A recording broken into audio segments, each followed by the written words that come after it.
So I've got the pleasure of introducing Catherine Metters. Hi, Catherine. Hi. Catherine is one of our tutors on our Office Ergonomics DSC courses, and Catherine's going to explain a little bit to us about the differences between the courses and what you're going to achieve from attending these. Right. Okay. Well, I think the DSC one is really your introduction.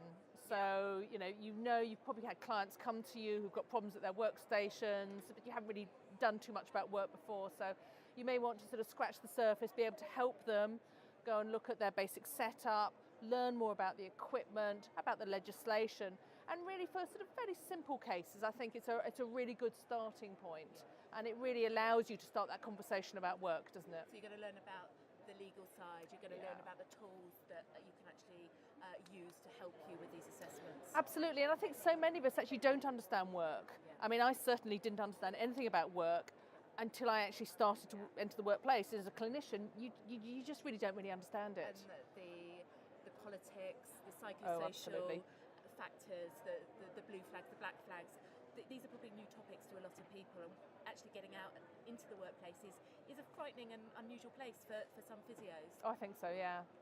So how about level 2? What does that give us? I think that gives you a far more in-depth look at things, the more complex cases, because not everyone comes with just one problem.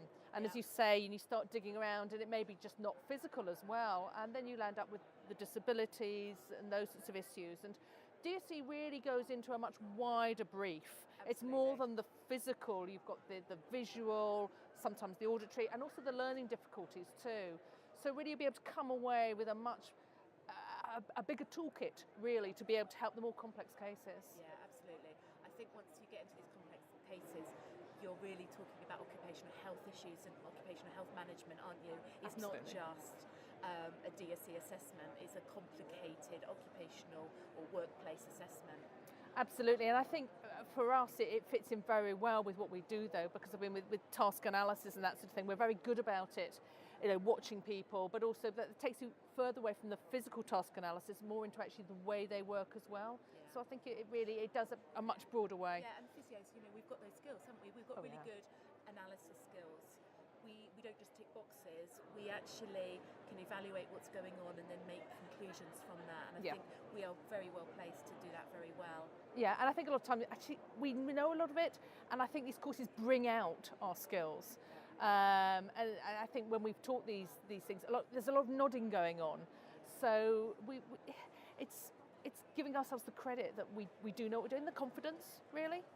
And how about assistive technology? Does DSC 2 go into that? Will I learn about that if I go on the course? Oh, absolutely. You're not going to become an expert in it, but you're going to understand the basics and learn which packages are probably most appropriate. There are always going to be things that need a specialist in technology, but you will really be able to help most people and certainly guide them and then help them as to where to go if you can't help them with that. Or, I guess, as a physio, you could take that side of things on further from this course if you wanted to go into assistive technology more. And I think a lot of people do. Yeah. I mean, I am no expert in the field, but I can recognise when there is, and I know other physios that I go to actually when I need that. Yeah. Okay, that's great. So we need to get more people on these courses. We do, because we are so well placed to provide this service and make a difference for people, and there are so many people out there who need our help. I mean, in my day job, working for a company, we are getting so many calls for complex cases, and I struggle sometimes to find people with the skills, or they may have the skills, but they haven't really been recognised, and I need the whole package, because I'm putting people into work environments, and they have to have this wide skill set, and sometimes they don't. And so, yes, we do need more people out there. So there's work out there. There's new job opportunities. Sadly, yes. Well, that's great to hear. No, that's good. Thank you, Catherine. No problems.